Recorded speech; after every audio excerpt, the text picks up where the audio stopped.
Hello friends, elegance clinic की YouTube channel में आपका स्वागत करता हूं। सर, हेयर लॉस के कारण क्या है? जो हेयर लॉस है उसके कारण को अगर हम डिवाइड करें मेजर दो, तो एक होते हैं कि बालों का उगना कम हो रहा है, माने जो बाल सो गए हैं वो उगते नहीं, या फिर बालों का गिरना बढ़ गया है। तो दोनों ही केस में आपको हेयर लॉस हो सकता है। अगर हम बालों की हेयर लॉस की ABCD अगर गिनते हैं, तो ए में सबसे पहला आता है एजिंग। क्योंकि एज के साथ, उम्र के साथ सबके बाल गिर, 20s में 20% मेल, 30s में 30% मेल, 40s में 40% मेल, 50s में 50% मेल और 60s में 60% पुरुषों के बाल झड़ना चालू हो जाता है। माने ये नॉर्मल है कि जो टीनेजर हैं 20 के आजू बाजू है, उसमें से भी 20% लोगों के बाल गिरते हैं। जो 40 के हैं उसमें से 40% लोगों के बाल गिरते हैं। तो जो भी कॉमन पॉपुलेशन है उसमें इतने परसेंट बाल गिरते हैं, माने एज के हिसाब से आपके बाल कर गिरते हैं। क्योंकि नए बाल उगना कम हो जाते हैं, आपको हेयर लॉस दिखता है, गंजापन दिखता है। एज सबसे बड़ा कारण। दूसरा कारण है कि बी माने बाल्डनेस का पैटर्न, कि आपके फैमिली में या आपके अंदर बाल्डनेस का क्या पैटर्न चल रहा है। काफ़ी बार वो पैटर्न हेयर लॉस हो सकता है, काफ़ी बार वो डिफ्यूज हेयर लॉस हो सकता है। अगर सी पे आते हैं तो केयर, क्या आप बालों की केयर कैसे ले रहे हैं, खाना अच्छा खा रहे हैं, शैम्पू कैसे कर रहे हैं, कितना हेयर ड्रायर करते हैं, दिन में कितनी बार कंघी करते हैं, ये सब भी जो केयर है वो आपके बालों को इफेक्ट करती है। डी पे अगर आते हैं तो वो है डाइट। डाइट मैंने आपका डाइट बैलेंस डाइट है, उसमें प्रोटीन सफिशिएंट जा रहा है नहीं जा रहा है। दूसरा डी में आता है डिजीज, जैसे कि आपको कोई सर में फंगल इन्फेक्शन है, या बहुत ज़्यादा डेंड्रफ है, या आपको थायराइड डिजीज है, या आपको कोई और कैंसर या ऐसी कुछ बीमारी है, या आपको हार्मोनल इम्बैलेंस कुछ है, तो वैसे में भी आपको ये प्रॉब्लम हो सकती है। डी में तीसरा आता है डेफिशिएंसी, माने आपके अंदर B12 कम है, आपके अंदर विटामिन D3 कम है, आपके अंदर आयरन कम है। मतलब बहुत सारे ऐसे चीज़ें होती हैं जिससे बाल बनने का कार्यक्रम रुक जाता है, तो आपको ज़्यादा हेयर लॉस दिखता है। डी के बाद अगर ई पे आते हैं तो उसमें आपके इमोशंस भी आपको इफेक्ट करते हैं। माने आप स्ट्रेस्ड हैं, बहुत ज़्यादा स्ट्रेस है। अभी बहुत सारा देखने को मिल रहा है, बहुत सारे पेशेंट्स के फ़ोन आ रहे हैं, कोविड के सिचुएशन से सब स्ट्रेस में हैं। मुझे कोविड हो तो नहीं जाएगा, मेरे धंधे का क्या होगा, अभी कैसे आगे चलेगा, वो सब स्ट्रेस लोगों को हो रहा है, उसकी वजह से भी हेयर लॉस होता है। नॉर्मल टाइम में लोगों को एग्जाम का स्ट्रेस होता है, लेडीज को बच्चों का स्ट्रेस होता है, काम का स्ट्रेस होता है, मेल्स को अपने धंधे का स्ट्रेस रहता है। स्ट्रेस के बिना लाइफ आज है नहीं, सभी स्ट्रेसफुल लाइफ जीते हैं। तो स्ट्रेस भी एक बालों का गिरने का मेन कारण है। और काफी बार तो गिरते बाल भी स्ट्रेस का कारण है। हमारे पास इतने सारी लेडीज आती हैं कि सर हर एक दो दिन पे फोन आते हैं, सर कुछ इम्प्रूवमेंट नहीं हुआ, सर कुछ इम्प्रूवमेंट नहीं हुआ। तो ये जो बाल होते हैं उसको आज ऐसा, आज नहीं आज बाल का दवा लिया और कल से बाल उगना चालू हो गया, वैसा नहीं होता। तो बालों का गिरना भी एक स्ट्रेसफुल कंडीशन लोगों के लिए हो सकती है। स्ट्रेस के अलावा डिप्रेशन, आप अगर डिप्रेशन में हैं तो भी आपके बाल गिर सकते हैं। तो इमोशंस अपने शरीर के वो भी बहुत ज़्यादा इफेक्ट अपने ऊपर करते हैं। इसके अलावा ई के बाद में अगर एफ देखते हैं तो वो होता है अपना फूड हैबिट्स। फूड हैबिट्स माने आप तला हुआ फूड ज़्यादा खा रहे हैं, जंक फूड ज़्यादा खा रहे हैं, चाइनीज़ फूड ज़्यादा खा रहे हैं, कोको कोला या ऐसी कुछ चीज़ें ज़्यादा पी रहे हैं, तो वो आपके बालों को असर करती है। एफ में दूसरा आता है फन हैबिट्स, माने आप कोई स्मोकिंग कर रहे हैं, या ज़्यादा अल्कोहल ले रहे हैं, या आपको हुक्का या ऐसा कुछ लेने की आदत है, तो ये सब फन हैबिट्स भी बालों के ग्रोथ को असर करती हैं। उसके बाद अगर जी पे आते हैं तो जी सबसे मेन इम्पोर्टेंट चीज़ वो है आपका जीनेटिक्स। जीनेटिक्स अगर आपका है जिसमें आपके पापा को, चाचा को या नाना दादा को हेयर लॉस है, या क्योंकि जीन्स दोनों तरफ से आते हैं, मम्मी की तरफ से भी आते हैं, पिता की तरफ से भी आते हैं। पिता में आप देखा कि पापा, काका, काका के लड़के, चाचा, इसको हेयर लॉस है, या माता की तरफ से लेडीज को नहीं देखते हैं इसमें, तो अगर मामा है, नाना है, उनमें से किसी एक को, मानिए ऐसा देखा गया है कि 3 जनरेशन तक ये हेयर लॉस का पैटर्न हो सकता है। तो जिसको हेयर लॉस हो रहा है तो उसके अंदर कुछ ना कुछ जीन्स रहते हैं हेयर फॉल के लिए, तो वो हेयर लॉस उनको होता है। अभी जेनेटिक्स के लिए देखा जाता है कि हम सब ने अपनी जो अभी 40s में है, उन्होंने मेरे ख्याल से अमर अकबर एंथनी पिक्चर देखी होगी कि एक ही माता पिता के लड़के, जिनको ईसाई गुरु मिला वो ईसाई हो गया, जिनको हिंदू मिला वो हिंदू हो गया, और जिसको किसी ने मुसलमान एनवायरमेंट दिया तो वो मुसलमान बन गया। तो वैसे ही बालों का, बालों के जीन्स को इफेक्ट करने के लिए एनवायरमेंट चाहिए।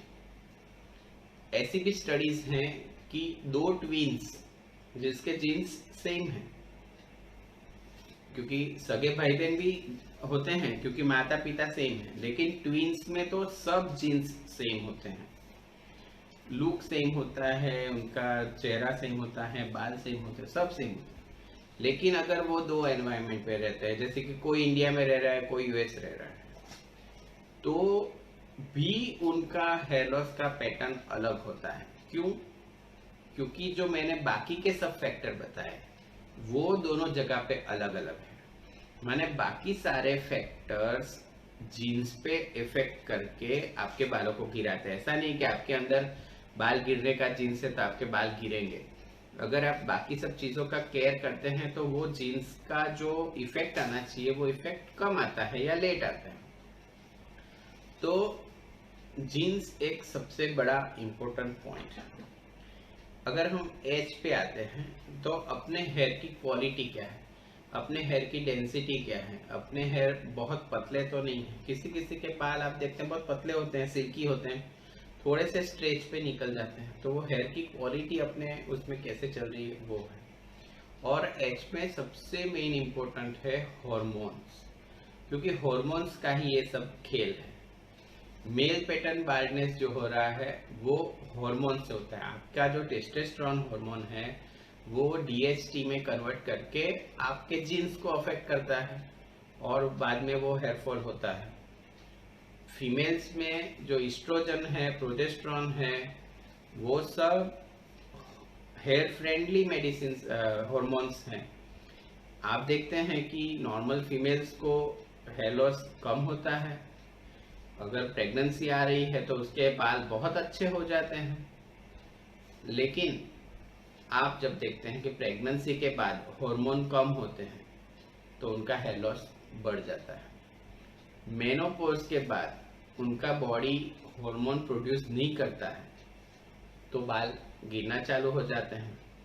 वैसे ही अगर कोई फीमेल को पीसीओएस माने पॉलीसिस्टिक ओवेरियन सिंड्रोम ऐसी बीमारी है कि जिसमें मेल हार्मोन्स बढ़ जाते हैं, जैसे उनकी दाढ़ी मूछ आने लगती हैं वैसे उनका हेयर लॉस भी बढ़ जाता है। माने मेल हार्मोन जो है जिसको एंड्रोजन बोलते हैं वो हेयर फ्रेंडली नहीं है। जो फीमेल पैटर्न है माने फीमेल हार्मोन है वो हेयर फ्रेंडली है। तो वो कैसे आपके अंदर हार्मोन काम कर रहे हैं वो भी एक बड़ा चीज है आपके हेयर लॉस को देखने के लिए। और आई होता है कि आपको अंदर कोई इंटरवेंशन आप कोई कर रहे हैं कि नहीं कर रहे हैं। जैसे कि आपने हेयर स्ट्रेटनिंग करा लिया, आपने कीरेटिन ट्रीटमेंट करा लिया, आपने डाई कराई, आपने उसको पर्मिंग कराया, बहुत ज़्यादा हेयर ड्रायर का यूज़ कर रहे हैं, तो ये जो सब इंटरवेंशन है वो भी बालों को डैमेज करता है। और अगर आई में हम देखते हैं दूसरा, तो आई में इंटरवेंशन के अलावा जो भी हम बालों के लिए अपना जो इन्वॉल्वमेंट दिखाते हैं वो भी इसमें इफेक्ट करता है कि हम लोग कैसे इसको मैनेज कर रहे हैं। तो ये ABCD आई आपने जो समझा उसमें आप देख रहे हैं कि किसी एक कारण से बाल नहीं गिरते। बाल गिरने के बहुत सारे कारण हैं। अपने बीच में मेरे ख्याल से ई में हमको एक इमोशन के साथ में हम एनवायरनमेंट को भूल गए कि हम कौन से एनवायरनमेंट में रह रहे हैं। जैसे कि वापी है, अंकलेश्वर है, सूरत है, ज़्यादा पॉल्यूटेड एरिया है। जो बाकी गांव है उसमें अच्छी एनवायरनमेंट रहती है। तो अपने आजू बाजू कैसे पॉल्यूटेंट है वो भी सब इफेक्ट करते हैं। आपकी हवा कैसी है, पानी कैसा है, वो सब इफेक्ट करता है। हार्ड वाटर है नहीं है, वो सब इफेक्ट करता है। तो ये आप देख के समझ गए होंगे कि ये जो हेयर लॉस है वो मल्टी फैक्टोरियल हेयर लॉस है। मैंने एक कारण आप नाम दे के नहीं बता सकते। इवन जीनेटिक्स में भी मैंने बताया कि जीन्स बिना किसी फैक्टर के इफेक्ट नहीं करता है। अगर आपके बाकी फैक्टर कम है तो आपका जीनेटिक्स भले गंजापन का है, आपको इफेक्ट नहीं होता है। तो माने ये मल्टी फैक्टोरियल है। काफी बार हमारे पेशेंट आते हैं, क्योंकि ऐसी कोई दवाई तो जादू है नहीं, सबको दवाई तो ऑलमोस्ट सेम होती है। तो हमारे यहाँ एलिगेंस क्लिनिक में हम लोगों ने काफी एक बड़ी क्वेश्चनरी बना के रखी है 2-3 पेज की। पेशेंट्स को लगता है कि ये इतना बड़ा भरा क्यों रहे हैं, इतना सारा लिखा क्यों रहे हैं। तो इसमें से हम लोग फाइंड आउट करते हैं। जैसे कि आप डाइट में हैं, वेट लॉस कर रहे हैं, या आपने बहुत बड़े उपवास कर लिए हैं, तो वैसे वो सब आपके उसके ऊपर असर करता है। तो ये सब भी छोटी छोटी चीज़ है। आपका मेंसेस रेगुलर है नहीं है, तो वो सब छोटी छोटी चीज़ें हम पूछते हैं पेशेंट को। तो इससे हमें पता चलता है कि किस किस कारणों से आपका हेयर लॉस होता है। मैंने हेयर लॉस बहुत ही कॉम्प्लिकेटेड चीज़ है, और काफ़ी बार ऐसा देखा गया है कि पेशेंट्स को रिजल्ट आने में बहुत बड़ा टाइम लगता है। सर, क्या गिरे हुए बाल वापस आ सकते हैं? हाँ, थोड़े प्रमाण में आ सकते हैं। बाल कैसे गिरे हैं उसके ऊपर ये डिपेंड करता है। जैसे कि आपका नेचुरल हेयर लॉस हो रहा है, तो आपने देखा कि आपकी ग्रोथ साइकिल है, बाल सो रहे हैं, तो वो सोए हुए बाल के रूट हैं, खाली बाल गिरे हुए हैं। माने हेयर का 2 पार्ट होता है, एक रूट होता है जो चमड़ी के नीचे रहता है, और एक शाफ्ट जो हमें बाहर दिखता है। तो जो दिख रहा है वो गिर रहा है ना, रूट तो अंदर बचा हुआ है। तो जो बचा हुआ पार्ट है वो बाद में वापस से वो 3 से 3.5 महीने का ये साइकिल रहता है।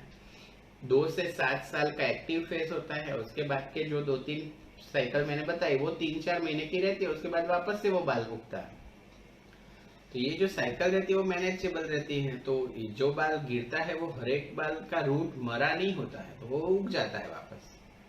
काफी बार ऐसा होता है, जैसे मैंने बताया, डाइट कर रहे हैं या आप कोई ऐसी दवाई ले रहे हैं, मेडिकेशंस ले रहे हैं। मेडिकेशंस भी एक बड़ा कारण है हेयर लॉस के लिए। कैंसर की मेडिसिन ले रहे हैं, कीमोथेरापी ले रहे हैं, तो आप जानते हैं कि सब बाल गिर जाते हैं। बहुत सारी एंटी जो अपनी कन्वर्जन दवा होती है, मैंने खींच आने की दवाई होती है, वो सब भी हेयर लॉस का कारण है। तो जब अब दवाई की वजह से आपको हेयर लॉस हो रहा है, तो वो जब आपका रुक जाता है तो नए बाल उगते आते हैं। काफी बार हार्मोनल इम्बेलेंस जैसे है कि आपका प्रेगनेंसी के बाद जो हेयर लॉस हो रहा है, तो उसमें बाल मरते नहीं है, बाल के रूट मरते नहीं है, वो टेम्पररीली बंद कर देते हैं ग्रो करना। तो जब भी आप अच्छा न्यूट्रिशन लेते हैं, जब भी आपके बालों को वापस अच्छा हेल्दी न्यूट्रिशन मिलता है, तो वो वापस ग्रो करते हैं। क्योंकि प्रेगनेंसी और लैक्टेशन में माता का शरीर तो चलता है, लेकिन बच्चा भी उसमें से काफी सोर्स चीजें ले लेता है। अगर ऐसे में माता डेफिशिएंट है, तो भी भगवान ने ऐसा व्यवस्था रखा हुआ है कि बच्चे को तो अच्छा ही दूध मिलना चाहिए। तो दूध मिलने के लिए माता भले डेफिशिएंट हो जाती है, बच्चे को अच्छा दूध मिले, तो काफी सारा चीजें अंदर निकल जाता है। तो ऐसे में जो बाल रुके हुए हैं, माने जो गिर गए हैं और जिनके रूट बचे हुए हैं, वो वापस से अच्छा न्यूट्रिशन मिलता है तो उग जाते हैं। लेकिन जैसे कि मेल पैटर्न हेयर लॉस है कि या फीमेल पैटर्न हेयर लॉस है, तो उसमें क्या होता है कि मेल हार्मोन या फीमेल हार्मोन की असर के अंदर बाल पतले होते होते होते उसका रूट मर जाता है। माने जो रूट मर गया वो कभी नहीं उग सकता। तो आपके हेयर लॉस में क्या पैटर्न है, किस तरह से आपका हेयर लॉस हो रहा है, उसके ऊपर डिपेंड करता है कि आपके बाल जो गिर रहे हैं वो कैसे गिर रहे हैं, और वो बाद में उगेंगे या नहीं उगेंगे। यहाँ पे एक मेन चीज आपको मैं समझाना चाहूंगा कि हम लोग जैसे चिंपांजी थे और अभी आज आदमी हैं, तो हम सदियों से बाल गंवाते आ रहे हैं, बहुत सारे सालों से हमारे सारे पूरे शरीर पे बाल थे वो गिर गए हैं। जो साइंटिस्ट ऐसा भी बताते हैं कि आज से 1000 साल के बाद जो आदमी आएंगे उनकी आईब्रो भी नहीं रहेगी, क्योंकि आईब्रो का ऐसा कोई काम नहीं है। तो हम बाल गंवाते आ रहे हैं। तो बाल गंवाना बहुत नेचुरल चीज है। बालों को उगाने के लिए अच्छा एनवायरनमेंट चाहिए। बाल उगाना माने एक पौधे को आपको नए सिरे से उगाना, उसमें कैसी केयर करते हैं कि थोड़ा सनलाइट मिलना चाहिए, बहुत ज़्यादा सनलाइट नहीं मिलना चाहिए, डेली पानी डालना पड़ता है, खाद डालना पड़ता है। तो बालों का उगना एक एनवायरनमेंट हमें क्रिएट करना पड़ता है, तब बाल उगते हैं। ऐसा नहीं कि आपने छोड़ दिया और बाल उग जाएंगे, ये ऐसा नहीं है। बालों को अच्छे से केयर करके उगाना पड़ता है। दूसरा मेन चीज मैं बताना चाहूँगी कि बाल जो है अपने शरीर के लिए बिल्कुल भी इम्पोर्टेंट नहीं है। आप समझ सकते हैं कि गंजा आदमी भी बालों वाले आदमी के कंपैरिजन में अच्छा लाइफ जी सकता है, माने उसको शरीर अच्छा है। तो बालों से लाइफ में कोई फर्क नहीं पड़ता है। हाँ, कॉस्मेटिक्स में फर्क पड़ता है, आपके कॉन्फिडेंस में फर्क पड़ता है, आपके लुक में फर्क पड़ता है, लेकिन लाइफ में कोई फर्क नहीं पड़ता। तो बाल जो है वो अपने शरीर के लिए इम्पोर्टेंट चीज नहीं है। तो जब भी आपको कोई स्ट्रेस पड़ता है, माने मानसिक स्ट्रेस पड़ता है या शारीरिक स्ट्रेस पड़ता है या न्यूट्रिशनल स्ट्रेस पड़ता है, जैसे कि आपको डायबिटीज है या आपको कोई न्यूट्रिशनल डेफिशिएंसी है या आपको खुराक नहीं मिल रहा है या आपने जानबूझ के उपवास किया हुआ है या आप वेट लॉस कर रहे हैं, जो भी कुछ कर रहे हैं, जो भी अपने शरीर पे कोई न्यूट्रिशन या कोई भी ऐसा स्ट्रेस आता है, तो शरीर को ज़्यादा न्यूट्रिशन की ज़रूरत पड़ती है। तो शरीर क्या करता है कि जैसे कि अगले हम समझते हैं कि आयरन है, अगर आपके अंदर आयरन एडिक्वेट है तो क्या होगा कि आपके बालों को भी आयरन मिलेगा और आपके हीमोग्लोबिन के लिए भी आयरन चाहिए, वो भी मिल जाएगा, सभी चीज़ें अच्छी रहेगी। लेकिन अगर आपका आयरन थोड़ा सा कम होता है तो क्या होगा कि खून बनाना सबसे इम्पोर्टेंट है, बाल उगने से भी ज़्यादा। तो क्या करेगा शरीर के बालों के रूट में जो आयरन बचा रहता है उसको खींच लेगा और वो सब आयरन ब्लड बनाने के लिए डाल देगा। तो क्या होगा, आपके बाल पड़ना चालू हो जाएंगे, लेकिन हीमोग्लोबिन बढ़िया रहेगा। और अगर आयरन कम होता है तो क्या होगा, बालों को तो मिलेगा ही नहीं, जो भी आयरन हीमोग्लोबिन के लिए मिल रहेगा वो भी कम हो जाएगा, तो आपका हीमोग्लोबिन भी डाउन हो जाएगा। तो बालों को न्यूट्रिशन तभी मिलता है जब हमारा शरीर एडिक्वेट होता है और सरप्लस हमारे पास है, तभी बालों को मिलता है। तो ये 2-3 चीजें अगर आप समझते हैं तो आपको आपके हेयर लॉस के बारे में काफ़ी कुछ चीज़ें पता चल जाएगी। हमारे कॉन्टैक्ट डिटेल, एड्रेसेस और ईमेल एड्रेस यहाँ पे दिया हुआ है, उसके ऊपर आप हमें इंक्वायरी कर सकते हैं। ये QR कोड को स्कैन करके आप हमारी जो वेबसाइट है www.drashutosh.com पर जा सकते हैं इंक्वायरी के लिए। इसके अलावा हमारी YouTube चैनल है elegance clinic doctor Ashutosh Shah, उसके ऊपर भी आप हमें सर्च कर सकते हैं। ये QR कोड स्कैन करके आप वहाँ पे सीधा जा सकते हैं। हमारी चैनल को आप सब्सक्राइब भी कर सकते हैं और नोटिफिकेशन के लिए बेल आइकन दबा सकते हैं। हमें आपकी कमेंट्स का इंतज़ार रहेगा और ये सारी जगह पे आप हमें फॉलो कर सकते हैं। ये हमारे पेशेंट्स के रिव्यूज़ हैं और हम सभी पेशेंट्स को उनके अच्छे रिव्यूज़ के लिए थैंक यू बोलते हैं और आपके समय के लिए भी आपके आभारी हैं। Thank you.